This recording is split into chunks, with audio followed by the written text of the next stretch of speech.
Andrew Evans, Commercial Marketing Manager at Shell, a very warm welcome to the Red Zone. You say that Shell is a salient brand in the mind of consumers. I think all of us would accept that, but what are you actually saying to us? I think the Shell brand, or the Shell logo, as many people think about it, has been in South Africa for over 100 years. And we've been providing solutions to consumers' energy needs throughout that time.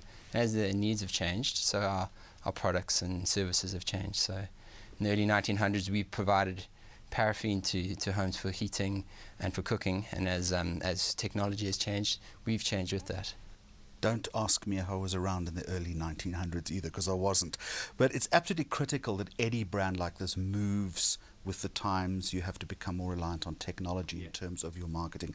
How do you ensure that sustainability to maintain that salient brand proposition that you talk about? Sure. So Shell wants to be the most innovative and competitive energy company, and so at the heart of our marketing program is our research and development.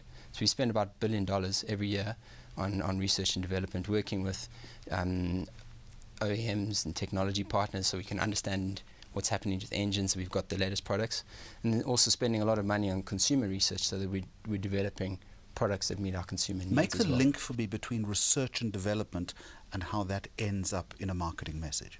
I think it's twofold. One, you need to understand what your consumers want, so making sure that your messaging, your products are consumer-led. So you really understand what the need behind the need is.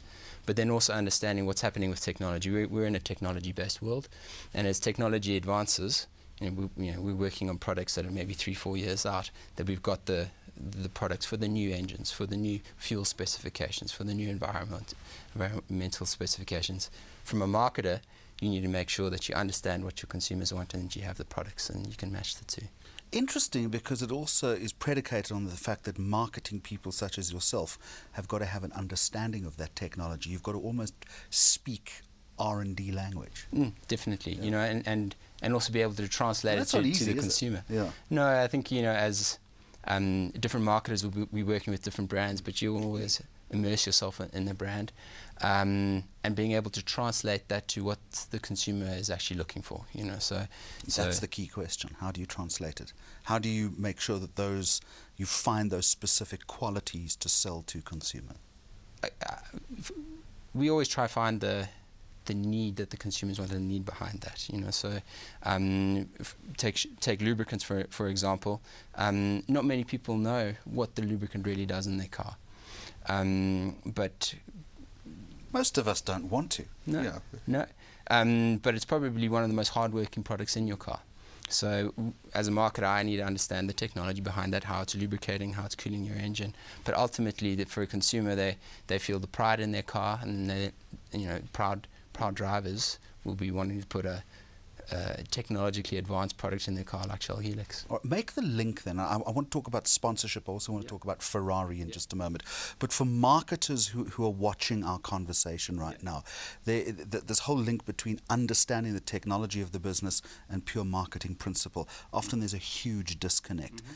What advice would you give them in terms of getting that right? I think you mustn't be developing technology for developing technology. You don't be focused on the gadgets and the new elements, but make sure that you're developing something that solves a problem in the consumer space.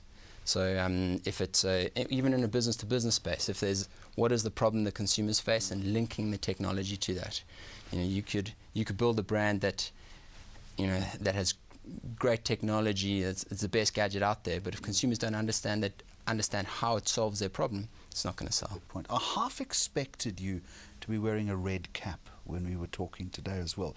That link between Shell and Ferrari is it's very close, isn't it? Yeah, definitely. Why does that work for the Shell brand? I think there are two big reasons it works. And like the Shell brand, the relationship between Ferrari and Shell has been going for many years. We were right at the beginning when Enzo Ferrari started Ferrari. We've been working. And I didn't know him. Yes. Okay. And so again, the two elements of that. One, again, the technology. Testing our fuels and lubricants in the hardest competitive environment of Formula One gives us great data to understand how our products perform. both in fuels and lubricants. But also you're working with two massive iconic brands, the Ferrari brand and the Shell brand. But it's a symbiotic relationship. You almost need each other, don't you? Certainly we provide benefits to each other, and we help them win championships. We help the Ferrari brand. They help us develop better products, and together, we market our brands and build our brands. Well, let's talk about that then. How do you take that association on the Formula One racetrack to the forecourt? I think a great example is our Supercars campaign, which is running at the moment, where we've partnered with Ferrari to use their wonderful GT supercars, road cars, to create a metaphor of what it feels like when you use Shell Helix in your car. And we shot a number of ads around the world, and in India, in Russia, in Brazil, iconic locations, with them about using all the cars on the road, turning them into Ferraris, putting Ferraris in traffic, and making it seem as if people are proud of their cars. They feel like they're driving a supercar. Proud drivers use Shell Helix.